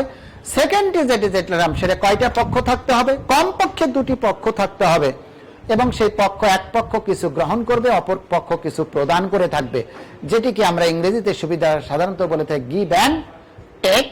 এবং এই যে গিভ অ্যান্ড টেক, এক পক্ষ আর্থিক অঙ্কে কিছু টাকা গ্রহণ করলো বা সুবিধা গ্রহণ করলো, অপর পক্ষ প্রদান করলো, এটিকে অ্যাকাউন্টিং এর ভাষায় বলা হয় দ্বৈত সত্তা বা ডাবল অ্যাকাউন্টিং সিস্টেম। আমরা আজকের ক্লাসের শুরুতে একটা পিকচার দেখাইছিলাম লুকা প্যাসিওলের, যিনি 1494 সালে এই দ্বৈত সত্তার আবির্ভাব করেছিলেন। অর্থাৎ উনি 1494 সালে এই দ্বৈত সত্তার প্রথম উদ্ভাবন করেছিলেন, যার জন্য ওই যে ছবিটাতে আমরা দেখলাম দা ফাদার অফ, সাধারণত কোনো কিছু সুনির্দিষ্ট ভাবে কোনো কিছু বলা না থাকলে তার আগে আর্টিকেল দিয়ে বসে না, কিন্তু বলা হচ্ছে দা ফাদার অফ অ্যাকাউন্টিং। অর্থাৎ আজ পর্যন্ত হিসাব বিজ্ঞানের যত প্রণিধানযোগ্য সংজ্ঞা বলো বা নিয়ম নীতি প্রচলন বলো যে আবিষ্কার করেছেন, সর্বপ্রথম যেটি বৈজ্ঞানিক উপায় অবলম্বন করেছেন বা তৈরি করেছেন, সেই লুকআপ অ্যাস হলো দ্যাট কলস দা ফাদার অফ অ্যাকাউন্টিং। তাহলে লেনদেন আমরা কি কি বললাম প্রিয় শিক্ষার্থী? প্রথমে হলো অর্থের দ্বারা পরিমাপযোগ্য হতে হবে, কমপক্ষে দুইটি পক্ষ থাকতে হবে, এবং এক পক্ষ কিছু টাকার অঙ্কে সুবিধা প্রদান করবে, অপর পক্ষে টাকার অঙ্কে সেই সুবিধা গ্রহণ করবে, এবং এটাকে আমরা কি বলে থাকি? লেনদেনের দ্বৈত সত্য বলে থাকি। যেমন একটা ছোট্ট উদাহরণ লক্ষ্য করে দেখো, যেমন ক নামক একজন ব্যক্তি খকে 1000 টাকা প্রদান করলো। এক্ষেত্রে আমরা দুটি পক্ষ দেখতে পাই, একটি পক্ষ হলো ক, অপর পক্ষটি হলো আমাদের খ। 1000 টাকা সুবিধা গ্রহণ করলো এবং ক 1000 টাকা প্রদান করলো। তাহলে ওই যে আমরা যে ইংরেজি দুটো জানি, একটি হলো গিভ অ্যান্ড টেক। গিভ হলো ক, অর্থাৎ ক প্রদান করলো, আর টেক বা গ্রহণ করলো কে? খ। প্রিয় বন্ধুরা, আমরা এই যে ছোট্ট দুটো কথা আজকে শিখলাম যে লেনদেন হতে হলে তার অর্থের দ্বারা পরিমাপযোগ্য হতে, মানে অর্থের দ্বারা সেটিকে অবশ্যই পরিমাপযোগ্য হতে হবে, এবং তার কমপক্ষে কয়টি পক্ষ থাকতে হবে? দুইটি পক্ষ থাকতে হবে, এবং এক পক্ষ আর্থিক অঙ্কে কিছু সুবিধা প্রদান করবে, অপর পক্ষে আর্থিক অঙ্কে কিছু সুবিধা গ্রহণ করে থাকবে। এটিকে আমরা অপর নামে অভিহিত করতে পারি, যেটিকে বলে লেনদেনের দ্বৈত সত্তা বা ডাবল অ্যাকাউন্টিং সিস্টেম। এবং একটা ছোট্ট উদাহরণ দিলাম, খকে 1000 টাকা প্রদান করলো, এইখানে খ হলো সুবিধা গ্রহণকারী এবং ক হলো সুবিধা প্রদানকারী। তোমরা যারা কমার্স থেকে কমার্সে এসেছো তারা মনে করতে পারো যে স্যার এটা তো আমরা শিখে এসেছি, বাট একটু চিন্তা করে দেখো প্রিয় বন্ধুরা, যারা আমার সায়েন্সের বন্ধুরা এসেছে অথবা আর্টস থেকে আসছে তাদের কাছে তো এটা একেবারে নতুন। সুতরাং নতুন ভাবে শিখলে আমরা কি করতে পারি? সবাই যেন একসঙ্গে পথ চলতে পারি। এখন আরেকটু আমরা দেখবো, এতক্ষণ তো টাকার অঙ্কে দেখলাম। প্রথম বৈশিষ্ট্য হলো অর্থের দ্বারা পরিমাপযোগ্য। লক্ষ্য করে দেখো প্রিয় বন্ধুরা, যেটিকে টাকা, নগদ টাকা আদান প্রদান ছাড়া ধারে ক্রয় বিক্রয় সেবা ইত্যাদি প্রদানের মাধ্যমেও লেনদেন হতে পারে। তাহলে লেনদেনের প্রথম যে শর্তটি আলোপ করলাম সেটি হলো নগদের আদান প্রদান হতে হবে। দ্বিতীয় আরেকটি শর্ত দেখলাম, কি শর্ত? নগদ ছাড়া বকেয়া ভিত্তিতে যে লেনদেনগুলো হয়ে থাকে সেগুলো, যেমন ধারে ক্রয়, ধারে বিক্রয়, এগুলো লেনদেন হতে পারে। যেমন উদাহরণ দেওয়া আছে, ধারে পণ্য ক্রয় 10,000 টাকা, ধারে পণ্য বিক্রয় 25,000 টাকা, ধারে সেবা প্রদান 5,000 টাকা। আজকে যে ধারে পণ্য ক্রয় করা হয়েছে, একটা নির্দিষ্ট সময় শেষে 10 দিন, 15 দিন, 1 মাস, 1.5 মাস, 2 মাস, 5 মাস, 6 মাস পরে টাকাটা অবশ্যই প্রদান করতে হবে, যেটিকে আমরা বলি পাওনাদারের সৃষ্টি হয়। একইভাবে ধারে বিক্রয় বা সেবা প্রদান করলে দেনাদার বা প্রাপ্য হিসাবের সৃষ্টি হয়, যার কাছ থেকে একটা নির্দিষ্ট সময় পরে আমি টাকাটা পেয়ে যাব। চতুর্থ নাম্বার যে সত্য, অদৃশ্যমান ঘটনা। এতক্ষণ তো আমরা দৃশ্যমান ঘটনা দেখলাম, অদৃশ্যমান ঘটনাগুলো লেনদেন হতে পারে। প্রশ্নটা হলো অদৃশ্যমান লেনদেনগুলো কি? দৃশ্যমান তো বুঝোই, যেটা আমরা চোখে দেখি, আমার চোখের সামনে ঘটে, অর্থাৎ হলো যেটা কি আমরা এখন যারা সায়েন্স থেকে এসেছে ছোট্ট একটি কথা বলতে পারি আমরা, যাকে দেখা যায়, শোনা যায়, বোঝা যায়, যার ওজন আছে, আয়তন আছে এবং বল প্রয়োগে বাধা সৃষ্টি করে, তাকে তো সায়েন্সের ভাষায় ফিজিক্স, পদার্থ বলা হয়ে থাকে। এখন পদার্থগুলো যেগুলো, সেগুলোকে আমরা অ্যাকাউন্টিং এর ভাষায় বলতে পারি স্থায়ী সম্পত্তি।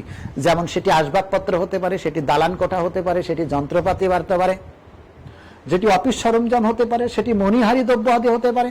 আমার হাতে একটি দেখতেছ সিগন্যাল পেন আছে, কতগুলো মার্কার, দুটো মার্কার পেন আছে, এগুলোই কিন্তু বলা হতে পারে আমাদের স্থায়ী সম্পত্তি।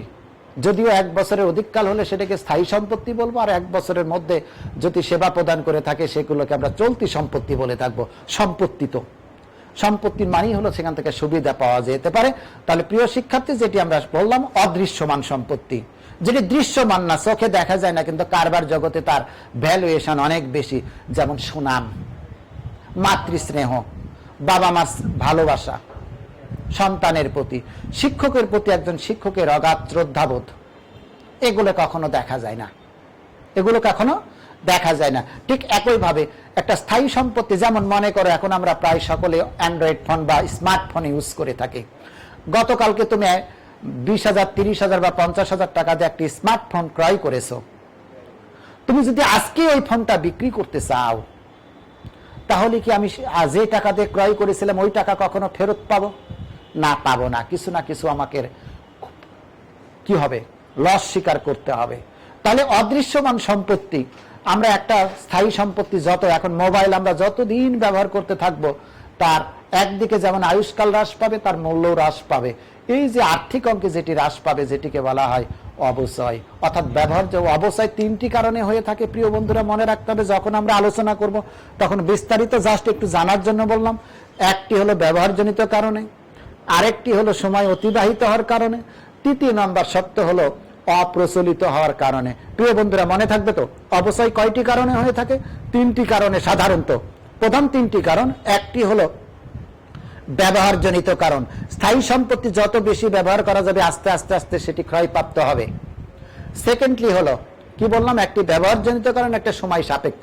আমি ব্যবহার না করেও যদি ফেলে রাখি, তাহলে সময় যত গড়াতে থাকবে, যত বাড়তে থাকবে, তার মূল্য তত হ্রাস পেতে থাকবে। আরেকটি হলো অ্যান্ড্রয়েড, কি বলা হলো, অপ্রচলিত দ্রব্য, অবসোলেন্ট গুডস। সেটি কি প্রিয় বন্ধুরা? এটা সম্পর্কে আমরা সবাই প্রচলিত। তোমরা যখন মোবাইল জগতে যখন মোবাইল আবিষ্কার হয়, তখন আমরা ছোট ছোট কিছু মোবাইল ব্যবহার করতাম, আজকের আধুনিক সুযোগ সুবিধা বঞ্চিত। এখন তোমাদের মতে যারা আধুনিক, আমরা যেটা ইউজ করে এসেছি, তোমাদের মতো যারা আধুনিক ছেলে মেয়েরা, শিক্ষিত ছেলে মেয়েরা, তাদেরকে যদি ওই ফোনটাকে দেওয়া হয়, তখন তোমরা বলবা যে না, এটা আর এখন সমাজে চলে না, আমরা এটা ব্যবহার করতে পারবো না। দ্যাটস কল অবসোলেন্স, মানে অপ্রচলিত হয়ে যাওয়া। এখন তারপরে তাহলে আমরা কি দেখলাম? লেনদেনের যে প্রথম শর্ত, নগদে হতে পারে, অনগদে হতে পারে, অদৃশ্যমান ঘটনাও কি, অদৃশ্যমান বিষয়গুলো আমাদের লেনদেন হতে পারে।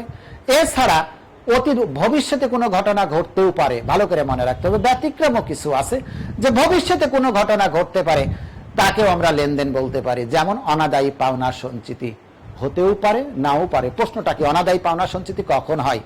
অনাদায়ী পাওনা আমরা জানি একেবারে নিশ্চিত ক্ষতি, আর অনাদায়ী পাওনা সঞ্চিতি হল সম্ভাব্য ক্ষতি। অর্থাৎ ধারে পণ্য বিক্রয় বা সেবা প্রদান করলে আমরা জানি দেনাদার বা প্রাপ্য হিসাবের সৃষ্টি হয়, এবং ওই দেনাদার এবং প্রাপ্য হিসাবের কাছ থেকে নির্দিষ্ট সময় শেষে টাকা আদায় করা হয়। কিন্তু প্রিয় বন্ধুরা, আমরা জানি বাকির সব টাকা কখনোই আদায় হয় না, কিছু না কিছু অনাদায়ী থেকেই যায়। অর্থাৎ কিছু আদায় হবে কি হবে না, এই আদায় হবে না বলে যে অংশটুকু আগে থেকেই আমরা ধরে নিয়ে থাকি, সন্দেহ করে থাকি, দ্যাট ইজ কল অনাদায়ী পাওনা সঞ্চিতি। এটা বর্তমান না ভবিষ্যতে ঘটতে পারে। সুতরাং ভবিষ্যতে যে সমস্ত ঘটনা ঘটতে পারে সেগুলোকেও আমরা লেনদেন বলতে পারি। তাহলে লেনদেনের যে বৈশিষ্ট্য, আগের স্লাইড থেকে একটু আসি, একটু ক্লিয়ার করে নিব। এখন আমরা যে লেনদেনের যে বৈশিষ্ট্যগুলো আমরা দেখলাম, প্রথম শর্তটা হলো আমাদের যে লেনদেন হতে হলে দুইটি অর্থের দ্বারা দুইটি পক্ষ থাকতে হবে। একজন সুবিধা, আর্থিক অঙ্কের সুবিধা গ্রহণ করবে, আরেকজন সুবিধা প্রদান করে থাকবে। এবং তার একটা উদাহরণ দিলাম, ক খ কে 1000 টাকা প্রদান করলাম। সেকেন্ড, যখন আমরা আলোচনা করতে গেলাম তখন যেটি দেখলাম, নগদ ছাড়াও ধারে ক্রয় বিক্রয় সেবা প্রদানের মাধ্যমে লেনদেন হতে পারে। তৃতীয়টি দেখলাম, অদৃশ্যমান ঘটনাও লেনদেন হতে পারে। চতুর্থ যেটি দেখলাম, যে ভবিষ্যৎ যে ঘটনা ঘটবে, ঘটতেও পারে, নাও পাবে, তবে ঘটবে বলে আমরা আশাবাদী, এমন কোন ঘটনাও, সম্ভাব্য ঘটনাও লেনদেন হতে পারে। যার একটা উদাহরণ দিলাম, অনাদায়ী পাওনা সঞ্চিতি। প্রিয় বন্ধুরা, এই যে আমরা আজকে লেনদেন কাকে বলে, লেনদেনের হতে হলে তার কতগুলো শর্ত পালন করতে হয়। এখন লেনদেনের যদি আমরা ইয়েতে চলে যাই, আমরা লেনদেনের যে বৈশিষ্ট্যগুলো এতক্ষণ অঙ্কে দেখলাম, সেটি আমরা এখন যেটি দেখব সেটি হলো, লক্ষ্য করে দেখো, লেনদেন হতে হলে কি কি শর্ত, যেগুলো আমরা অলরাইট আলোচনা করে চলে এসেছি। এখন লেনদেন হতে হলে দ্বৈত সত্তা থাকবে, মানে কি দুইটি পক্ষ। প্রিয় বন্ধুরা, আমি চাইলেই কিন্তু আগে তোমাদের লেনদেনের বৈশিষ্ট্যগুলো পড়াই নিতে পারতাম, কিন্তু কেন পড়াইনি? এই জন্যই পড়ালাম না যে আগে তোমাকে লেনদেনের মধ্যে ঢোকাই নিব। লেনদেন কি কিভাবে লেনদেন হতে পারে, কি কি থাকলে লেনদেন হতে পারে, লেনদেনের শর্তাবলী কি কি, সেগুলো যদি আমরা জেনে যাই। যেমন লক্ষ্য করে দেখো, একজন হিউম্যান বিং, তুমি আমি, অর্থাৎ একজন স্বাভাবিক মানুষ, আমার হাত আছে, পা আছে, কথা বলতে পারি, মনের ভাব প্রকাশ করতে পারি, স্বাভাবিক কার্যক্রম করতে পারি, তার জন্য তো আমাকে একজন মানুষ বলতে পারো। কিন্তু আমার সব কিছু আছে, মনে করো আমার একটা নখ নাই, তখন কি বলবা? প্রতিবন্ধী। অথবা আমি এক চোখে দেখি না, তখনও আমাকে কি বলবা? প্রতিবন্ধী। আমি সবকিছু করতে পারি কিন্তু কথা বলতে পারি না, তখন আমাকে কি বলবা? বাক প্রতিবন্ধী। অর্থাৎ হলো স্বাধীনতা, কথা বলার স্বাধীনতা নেই। তো প্রিয় বন্ধুরা, একটা লেনদেন হতে হলে তার কতগুলো বৈশিষ্ট্য থাকতে হবে, যেটি আমি সংজ্ঞার মধ্যে আলোচনা করছি। হিসাব বিজ্ঞান একটি পূর্ণাঙ্গ কোড অফ কন্ডাক্ট বলা হয়ে থাকে। কন্ডাক্ট হয়ে থাকে হিসাব বিজ্ঞানের সংজ্ঞা জানলে বাকি বিষয়গুলো ন্যাচারালি আমরা এমনি জেনে যাব। দ্বৈত সত্তা মানে কি? দুইটা সত্তা, দুইটা পক্ষ, যেটি আমরা আগে জেনে গেছি। অর্থের দ্বারা পরিমাপযোগ্য, সেটাও আমরা জেনে গেছি। আর্থিক অবস্থার পরিবর্তন, এটা নিয়ে একটু কথা বলবো প্রিয় বন্ধুরা। আর্থিক অবস্থার পরিবর্তন অর্থাৎ হলো এই যে 5 নম্বরে যেটা আছে ফাইন্যান্সিয়াল স্টেটমেন্ট, অর্থাৎ সম্পত্তি এবং দায়ের পরিবর্তন। এই পরিবর্তনটাকে আমরা দুটো ভাগে ভাগ করে আছে। একটি হলো আমাদের কি বলা হচ্ছে?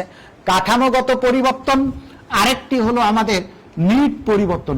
বন্ধুরা, এই দুটোকে যদি আমি আরেকটু বিস্তারিত তোমাদের মধ্যে একটু কথা বলে থাকি, একটি হলো এই যে আর্থিক অবস্থার যে পরিবর্তন, একটিকে আমরা বলবো আমরা যেটি বলা হচ্ছে কাঠামোগত পরিবর্তন। কাঠামোগত পরিবর্তন যেটিকে আমরা বলি উপাদানগত পরিবর্তন। ভালো করে একটু মনে রাখতে হবে, উপাদানগত পরিবর্তন। আর খ নাম্বার যেটি নিট পরিবর্তন, এটিকে আমরা মনে রাখবো কি নামে? পরিমাণগত পরিবর্তন। মনে থাকবে তো বন্ধুরা? তাহলে আমরা কি শিখলাম? অর্থাৎ আমরা আর্থিক অবস্থার যে পরিবর্তন, একটু তোমরা যদি স্লাইডের দিকে লক্ষ্য করো, আর্থিক অবস্থার যে পরিবর্তনটা দুই নামে হতে পারে। একটা কাঠামোগত পরিবর্তন, আরেকটি হলো নিট পরিবর্তন। কাঠামোগত পরিবর্তন হলে মনে করো একজন কারবারি প্রতিষ্ঠানের মালিক। আমি একটা ছোট্ট উদাহরণ দিব তোমাদের, তারপরে এটি নিয়ে কথা বলবো। যা কারবারের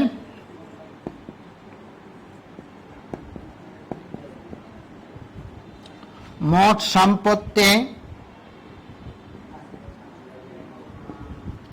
1 লক্ষ টাকা।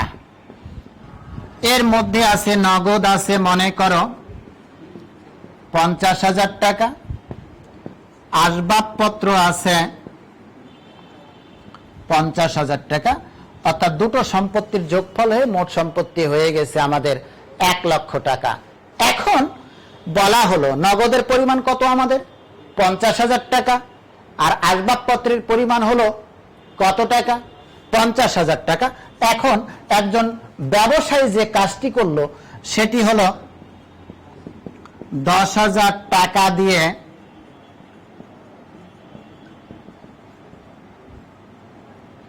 আসবাবপত্র ক্রয় করলো। বন্ধুরা একটু লক্ষ্য করো, আমরা কাঠামোগত পরিবর্তন নিয়ে আমরা কাঠামোগত পরিবর্তনের উদাহরণ দিচ্ছি তোমাদের। যে কাঠামোগত একটি কারবারে মোট সম্পত্তির পরিমাণ হলো 1 লক্ষ টাকা। এই 1 লক্ষ টাকার মধ্যে দুটিও উপাদান আছে, নগদের পরিমাণ আছে 50,000 টাকা এবং আসবাবপত্রের পরিমাণ আছে আমাদের 50,000 টাকা। এখন একজন ব্যবসায়ী কি করলো? এই নগদের 10,000 টাকা দিয়ে আসবাবপত্র ক্রয় করলো। তখন আমাদের রেজাল্টটা কি দাঁড়াবে? রেজাল্টটা দাঁড়াবে, নগদ আমাদের পরিমাণ কত ছিল বন্ধুরা? 50,000 টাকা। সেখান থেকে আমরা নিয়ে নিয়েছি কত? 10,000 টাকা। তাহলে নগদের পরিমাণ থাকলো আমার 40,000 টাকা। আর আসবাবপত্র আগে ছিল 50,000 টাকা, এখন নতুন করে আসবাবপত্র কারবারে আগমন করলো 10,000 টাকা। ফলে আসবাবপত্রের পরিমাণ হলো আমার 60,000 টাকা। টোটাল কত হলো? 1 লক্ষ টাকা। আগে কত টাকা ছিল আমাদের? 1 লক্ষ টাকা। অর্থাৎ কারবারের আগেও যত টাকা সম্পত্তি ছিল, পরিবর্তন হওয়ার পরেও সম্পত্তির পরিমাণ আমাদের একই থাকলো। অর্থাৎ হলো উপাদানগত পরিবর্তন এখন কেন বলা হচ্ছে? অর্থাৎ উপাদানের পরিবর্তন হচ্ছে, একটি উপাদান কমলো আরেকটি উপাদান বৃদ্ধি পেল, কিন্তু টোটাল অ্যাসেটসের কারবারে মোট সম্পত্তির কোনো পরিবর্তন সাধিত হলো না। For that why it's call structural change.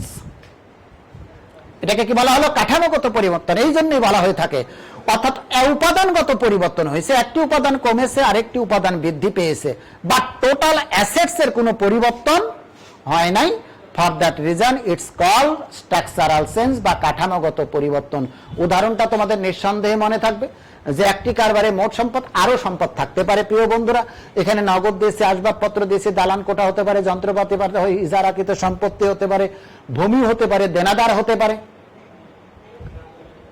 আমার প্রাপ্য বিল হতে পারে। যাই হোক না কেন, মনে রাখতে হবে একটি উপাদান কমবে আরেকটি উপাদান বাড়বে, অর্থাৎ উপাদানের পরিবর্তন হবে কিন্তু টোটালের কোনো পরিবর্তন হবে না।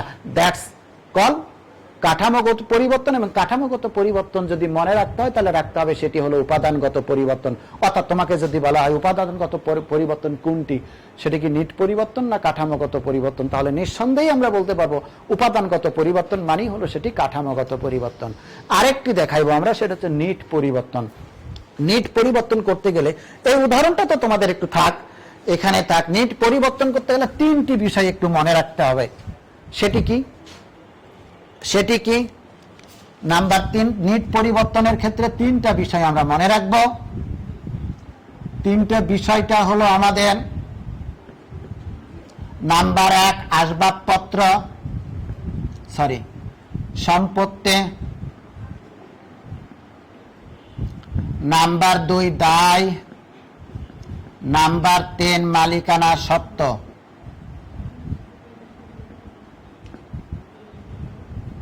লক্ষ্য করে দেখো, নেট পরিবর্তন হলে তিনটের মধ্যে সংঘটিত হবে।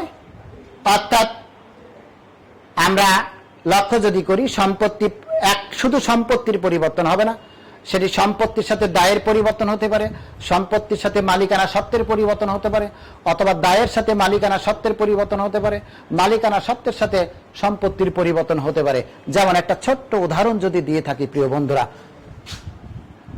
পাওনাদারকে 5,000 টাকা প্রদান করা হলো। প্রিয় বন্ধুরা, একটা উদাহরণ দিলাম, একটু লক্ষ্য করে দেখো কি দিলাম। একজন পাওনাদারকে 5,000 টাকা প্রদান করা হলো। এর ফলে কি হলো? আমাদের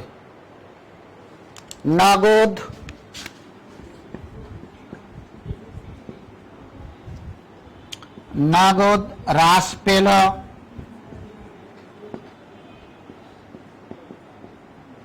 5,000 টাকা, কারণ নগদ টাকা কারবার হতে চলে গেল। অপরদিকে পাওনাদারও হ্রাস পেল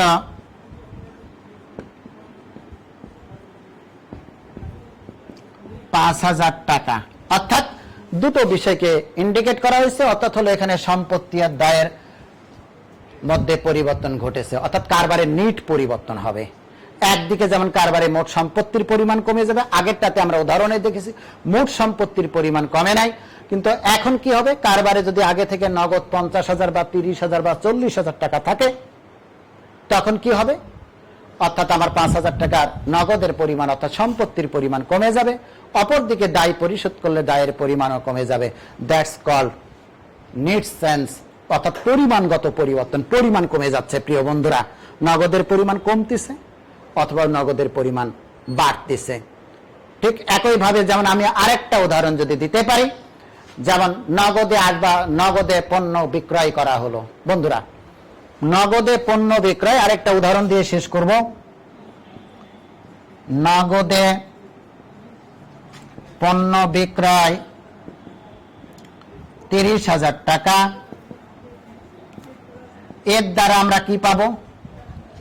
নগদে পণ্য বিক্রয় কত টাকা? নগদে পণ্য বিক্রয় কত টাকা দিলাম? 30,000 টাকা। এই 30,000 টাকার এখন ফলাফল দেখো, নগদ বৃদ্ধি পেল বা বাড়ল 30,000 টাকা। অপরদিকে আয়, বিক্রয় অবশ্যই আয় বৃদ্ধি পেল 30,000 টাকা। আয় হলো কার অংশ? মালিকানা সত্ত্বের অংশ। অর্থাৎ এটি হলো এখন আবার সম্পত্তি আর মালিকানা সত্ত্বের মধ্যে পরিবর্তন ঘটেছে প্রিয় বন্ধুরা। তাহলে আমরা নেট পরিবর্তন মানে কি? পরিমাণগত পরিবর্তন হবে। সেই পরিমাণগত পরিবর্তন কার কার মধ্যে? তিনটি বিষয়ের উপর, একটি সম্পত্তি, দায় এবং মালিকানা সত্ত্ব। এই তিনটির মধ্যে দুটি, কমপক্ষে দুটির পরিবর্তন হবে, কখনো কখনো তিনটির পরিবর্তনও হতে পারে। সেটা আমরা পর্যায়ক্রমে আমরা আলোচনা করব, আর দু একটা একটু বৈশিষ্ট্য দেখেই আমরা আজকে ক্লাস শেষ করব। স্বয়ংসম্পূর্ণ এবং স্বাধীন, অর্থাৎ যখনই কোনো ঘটনা ঘটে থাকবে, অর্থের দ্বারা পরিমাপ হবে, তখনই সেটি লিপিবদ্ধ করতে হবে এবং একটি ঘটনা আরেকটি ঘটনার সাথে সম্পর্কযুক্ত হলেও একটি আরেকটির উপর নির্ভরশীল না। যেমন আমি একটা ছোট্ট উদাহরণ যদি দিই, যে 1 তারিখে 5,000 টাকার পণ্য ক্রয় করে 5 তারিখে টাকা পরিশোধ করা হলো। 1 তারিখ এবং 5 তারিখ দুটি সম্পর্কযুক্ত হলেও একটি আরেকটির উপর নির্ভরশীল নয়, দুটো পরস্পর স্বাধীন এবং স্বতন্ত্র। প্রয়োজনে সামনের দিন এটির আমরা আরেকটা বিস্তারিত উদাহরণ দিব। অদৃশ্যমান লেনদেন, যেটি আমরা বলেছি যে সম্পত্তিগুলো দেখা যায় না কিন্তু মূল্য হ্রাস পায়। এরপরে ইতিবৃত্তীয় ঘটনা, মানে যে ঘটনা অলরেডি ঘটে গেছে, পাস্ট। আসবাবপত্র ক্রয় করা হলো, দান খয়রাত করা হলো, বিক্রয় করা হলো, দেনাদারের কাছে পাওয়া গেল, পাওনাদার কাছে পরিশোধ করা হলো, মানে যেগুলো অলরাইট হ্যাজ হ্যাপেন্ড, হয়ে গেছে, এগুলোকে ইতিবৃত্তীয় বা অতীত ঘটনা বলা হয়ে থাকে। প্রামাণ্য ঘটনা, আমরা জানি প্রতিটি ঘটনার সপক্ষে কতগুলো দলিল থাকতে হবে। যে আমি পণ্য ক্রয় করতে হলে তো আমার কি থাকতে হবে? ফরমাইশ থাকতে হবে, রসিদ থাকতে হবে, প্রামাণ্য দলিলগুলো যেগুলো থাকতে হবে সেগুলো লেনদেনের বৈশিষ্ট্য। হিসাব এবং নিকাশের ভিত্তি, আমরা জানি হিসাব আধুনিক কালে হিসাব দুইভাবে প্রচলিত হয়ে থাকে বা শুরু হয়ে থাকে। একটি হলো নগদ ভিত্তিক, আরেকটা হলো বকেয়া ভিত্তিক। প্রিয় বন্ধুরা, এই জিনিসগুলো আমরা জাস্ট একটু আলোচনা করলাম, তার ব্যাখ্যা বিশ্লেষণ স্বয়ংসম্পূর্ণভাবে দেখাতে পারলাম না। সামনের দিনে আমরা আশা করি এখান থেকেই শুরু করব, অর্থাৎ এগুলোর আমরা একটা একটা করে উদাহরণ দিব এবং তার ভিত্তিতে আলোচনা করব। এবং সবচেয়ে সামনের দিন এই যে লেনদেনগুলো আমরা আলোচনা করলাম, লেনদেনের ভিত্তিতে হিসাব সমীকরণে কি কি তার প্রভাব পড়ে, কি কি আমি একটু বলে নিই। আজকের ক্লাসের যে সামারি, আমরা হিসাব বিজ্ঞানের উদ্দেশ্য শিখলাম, হিসাব বিজ্ঞান কলানা বিজ্ঞান সেটি শিখলাম, এবং তারই আলোকে আমরা যেটি শিখলাম সেটি হলো লেনদেন হতে হলে তাকে কি করতে হবে। প্রিয় বন্ধুরা, জাস্ট 1 সেকেন্ডে আমি পুরো বিষয়গুলো নিয়ে বলে নিতে চাই যে হিসাব বিজ্ঞানের আমরা উদ্দেশ্য শিখলাম, এবং হিসাব বিজ্ঞানের উদ্দেশ্যে গিয়ে আমরা যেটি শিখলাম যে হিসাব বিজ্ঞান কি কি কাজ করে থাকে তার কতগুলো আমরা উদ্দেশ্য দেওয়ার চেষ্টা করেছি। হিসাব বিজ্ঞান কলানা বিজ্ঞান সে বিষয়ে বিস্তারিত আলোচনা করেছি, আশা করি তোমাদের কোনো প্রবলেম নেই। তারপরে আমরা ঘটনা লেনদেনের কতগুলো ছবি প্রদর্শন করেছি, যে আসলে কোনটি ঘটনা কোনটি লেনদেন, যেটি আমরা মুখে না বলে ছবি দেখে বলতে পারি। এরপরে লেনদেন হতে গেলে কতগুলো শর্ত আমরা আলোচনা করেছি, সেটা নগদ হতে পারে, বকেয়া হতে পারে, অদৃশ্য হতে পারে এবং ভবিষ্যৎ ঘটনাও হতে পারে। এছাড়া আমরা লেনদেনের বৈশিষ্ট্যগুলো কি কি, দ্বৈত সত্তা, আর্থিক অঙ্কে পরিমাপযোগ্য এবং আর্থিক অবস্থার পরিবর্তন যেটি কাঠামোগত নেট, সেটিও দেখার চেষ্টা করেছি। বাকিগুলো আমরা জাস্ট তোমাদের সাথে আলোচনা করেছি এবং দেখানোর উদাহরণ দিতে পারি নাই। আমরা আশা করি গত দুটো ক্লাসে যেটি শিখলাম তারই আলোকে যদি কারো কোনো প্রশ্ন থেকে থাকে, আমরা শুরুতেই আমার কন্ট্যাক্ট নাম্বার দিয়েছি এবং আশা করি তোমরা সবাই ক্লাস অবজার্ভ করো। যে কোনো লিমিটেশনগুলো নিয়েই আমরা কথা বলতে চাই, তোমরা কমেন্টস করো, প্রবলেম নাই, আমরা সমাধান করব। সেটি হলো, এছাড়া আমাদের একটা গ্রুপ খুলেছি এবং আমি অত্যন্ত খুশি হয়েছি যে বিজনেস স্টাডিজ গ্রুপের ছেলেমেয়েরা অত্যন্ত অ্যালার্ট এবং এক্সপার্ট, যে তারা সদস্য গতদিন আমরা ওপেন করার সঙ্গে সঙ্গে এখন আমাদের প্রায় অ্যারাউন্ড 60 সদস্য সংখ্যা। সুতরাং এটা হলো আমাদের একটা ভালো দিক, যে গ্রুপের মাধ্যমে আমরা আমাদের যে কোনো বিষয়গুলো শেয়ারিং কেয়ারিং করতে পারবো এবং সমস্যার সমাধান করে আমরা সামনে অ্যাডভান্স হতে পারো। তো প্রিয় শিক্ষার্থীরা, তোমরা ভালো থাকো, পড়াশোনার মধ্যে থাকো, সুস্থ থাকো, পরিবার পরিজন নিয়ে থাকো। এ বলে আজ আমাদের বক্তব্য এখানে শেষ করছি। খোদা হাফেজ, আসসালামু আলাইকুম ওয়া রাহমাতুল্লাহ। 1 ঘন্টা 5 মিনিট।